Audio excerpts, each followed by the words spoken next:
वंदे मातरम, जय हिंद। आप सबका स्वागत, वंदन, अभिनंदन। बंधु, हमारे बहुत सारे लोग हैं जो जन सूचना अधिकार अधिनियम के अधीन सूचनाएं मांगते रहते हैं।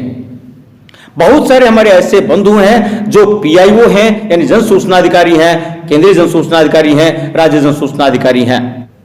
हम बात करने जा रहे हैं सेक्शन 81J की। किस हद तक हम जा सकते हैं, यहां पर मैं खास बात करूं।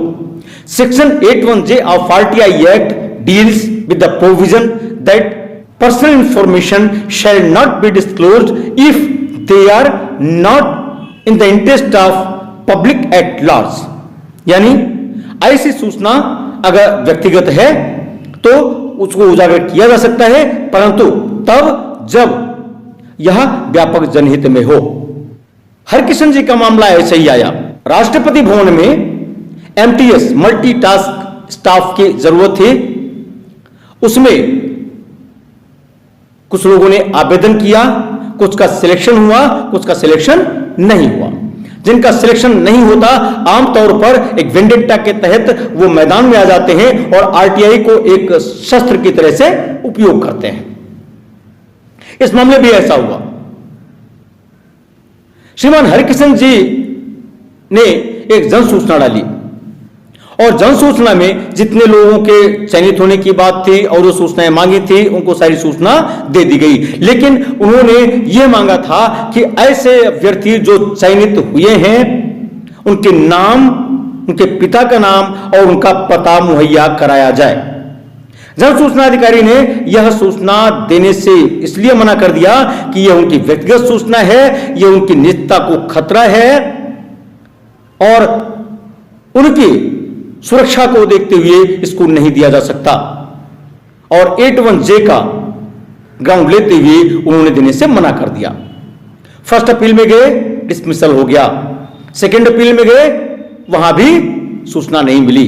माननीय उच्च न्यायालय ने इस मामले को गंभीरता से देखा और उसके साथ और भी तथ्य देखने में आए।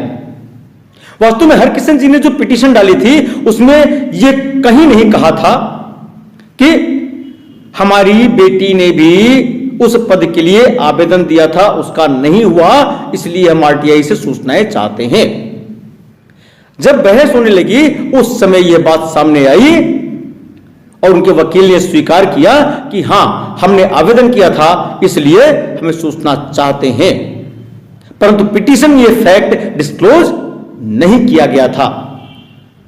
माननीय हाई कोर्ट ने जब मामले का विवेचन किया तो उन्होंने कहा कि यद्यपि अधिनियम की धारा 6, 1 और 2 का जब हम अध्ययन करते हैं तो उसमें कहीं भी यह नहीं लिखा हुआ है कि हम कारण बताएं कि हम ये क्यों चाहते हैं सूचना। लेकिन जब आप पर्सनल इंफॉर्मेशन चाहते हैं किसी की और जब आप उसके नाम, पता, घर का पता चाहते हैं और व्यापक जनहित में नहीं है तो भी आपको यह बताना पड़ेगा कि आखिर आपका हित क्या है।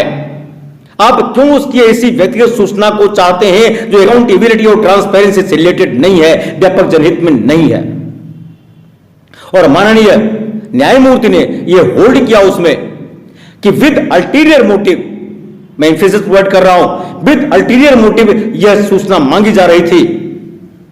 और इसी के साथ साथ माननीय न्यायमूर्ति ने हरकिशन जी पर पेनाल्टी भी लगाई, जुर्माना भी लगाया और यह कहा कि जो लीगल अथॉरिटी सेल है वहां जाकर के ये जुर्माने को जमा करें। यानी जो जन सूचना आवेदक है उनको भी और जो पीआईओ है उनको भी, ये दोनों के लिए वीडियो है।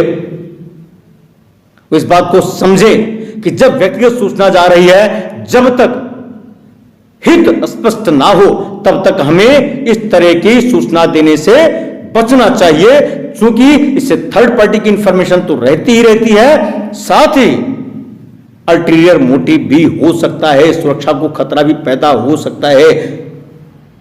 दोनों को जागरूक होने की जरूरत है। आज की बात यहीं तक। अगर आपको लगता है कि वीडियो फायदे की थी, सूचना अच्छी थी, तो कृपया अगर अभी तक चैनल को सब्सक्राइब नहीं किया, चैनल को सब्सक्राइब करें विद नोटिफिकेशन, लाइक, शेयर तो कमेंट बनता ही है। बहुत बहुत धन्यवाद। वंदे मातरम, जय हिंद।